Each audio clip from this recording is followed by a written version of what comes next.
दोस्तों, कैसे हैं आप लोग। उम्मीद करता हूँ अच्छे और शानदार होंगे। स्वागत है आप सभी का दिस स्टडी अड्डा में और आज की इस क्लास में।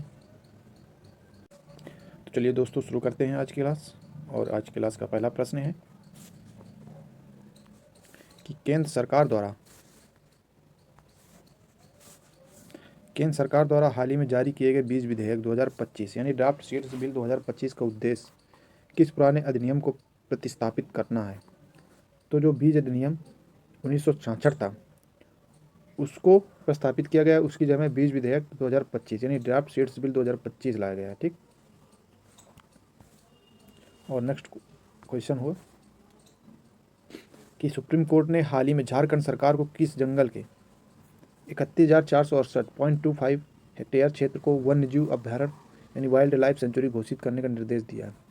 तो यह निर्देश दिया है सारंडा वन, यानी जो सारंडा वन है वह झारखंड में पाया जाता है। ठीक है।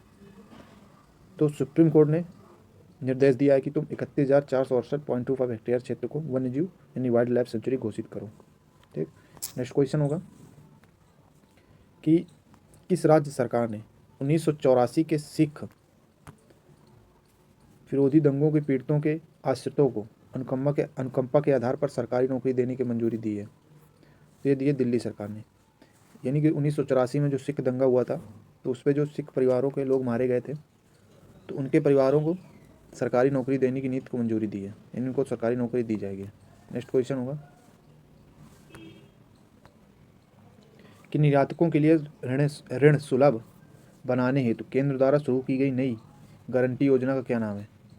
तो इसका नाम है credit guarantee scheme for exports. यानी कि इसको चलिए समझते हैं। तो यह भारत सरकार द्वारा शुरू की गई एक वित्तीय सहायता योजना है जिसका उद्देश्य निर्यातकों यानी एक्सपोर्टर्स को बिना ज़्यादा गारंटी या सिक्योरिटी के सस्ते और आसान लोन उपलब्ध कराना है। ठीक।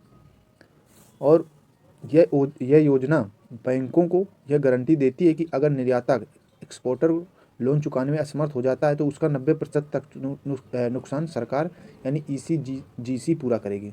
ठीक।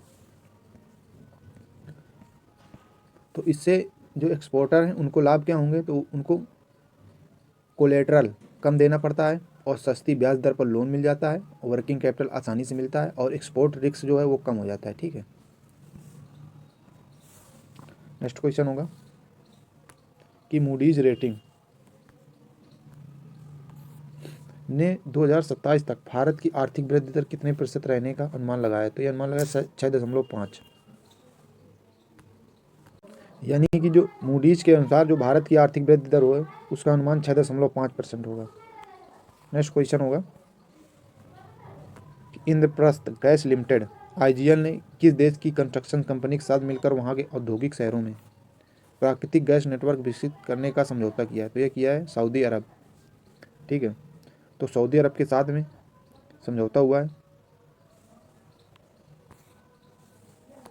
नेक्स्ट क्वेश्चन होगा भारतीय वायुसेना ने हाल ही में चीन सीमा के पास लद्दाख में किस रणनीतिक रूप से महत्वपूर्ण एयरबेस का संचालन शुरू किया है। तो यह शुरू किया है मधु नेमा एयरबेस। इंपॉर्टेंट क्वेश्चन दोस्तों। यानी भारतीय वायुसेना जो हमारी एयरफोर्स है वो चीन सीमा के पास लद्दाख में एक महत्वपूर्ण एयरबेस का संचालन शुरू कर रही है जिसका नाम है मधु नेमा एयरबेस। नेक्स्ट क्वेश्चन होगा कि जवाहरलाल नेहरू मेमोरियल फंड द्वारा 2025 की फेलोशिप किस राजनीतिक वैज्ञानिक को प्रदान की गई। तो यह वैज्ञानिक प्रदान की गई है विधु वर्मा को। तो जो जवाहरलाल नेहरू मेमोरियल फंड है उनको फेलोशिप प्रदान की गई है जो राजनीतिक वैज्ञानिक हैं, तो इनका नाम है विधु वर्मा। नेक्स्ट क्वेश्चन होगा कि यूरो कप वर्ष 2028 फुटबॉल टूर्नामेंट की मेज़बानी कौन सा देश करेगा। तो ये करेगा UK और आयरलैंड। तो यूरो कप यूरोप का सबसे बड़ा अंतर्राष्ट्रीय फुटबॉल टूर्नामेंट है जिसे आधिकारिक रूप से UEFA यूरोपियन चैंपियनशिप कहा जाता है। ठीक है। यानी UEFA का फुल फॉर्म होगा union of European football association. ठीक है। तो जो पहला यूरो कप हुआ था वह 1960 में आयोजित हुआ था और ये 4 साल में होता है एक बार, जैसे वर्ल्ड कप होता है। ठीक। और जो यूरो कप होता है उस पर यूरोप की जो राष्ट्रीय टीम है इसमें भाग लेती हैं, जैसे फ्रांस हो गया, जर्मनी हो गया, स्पेन हो गया, इटली हो गया, इंग्लैंड हो गया, पुर्तगाल हो गया। ठीक है। तो यूरो कप दुनिया का दूसरा सबसे बड़ा फुटबॉल टूर्नामेंट माना जाता है। पहला है फीफा वर्ल्ड कप जिसमें पूरे वर्ल्ड के प्लेयर खेलते हैं, वर्ल्ड के पूरे देशों के, ठीक। और यूरो कप जो है वो सेकंड नंबर पे आता है। नेक्स्ट क्वेश्चन होगा और अंतिम प्रश्न है आज का दोस्तों कि तीसरा भारतीय सैन्य धरोहर महोत्सव कहाँ आयोजित किया जाएगा? तो आयोजित किया जाएगा नई दिल्ली में, ठीक। तो दोस्तों आज के रहे क्वेश्चन जितने भी थे सारे इंपॉर्टेंट क्वेश्चन थे, और आप लोग वीडियो को लाइक भी नहीं करते हैं तो अगर देखा करिए क्लास तो लाइक ज़रूर कर दिया करिए, और क्लास को ज़्यादा से ज़्यादा लोगों तक शेयर करिए, ठीक। और मिलते हैं कल एक नई क्लास में, तब तक के लिए दोस्तों जय हिंद।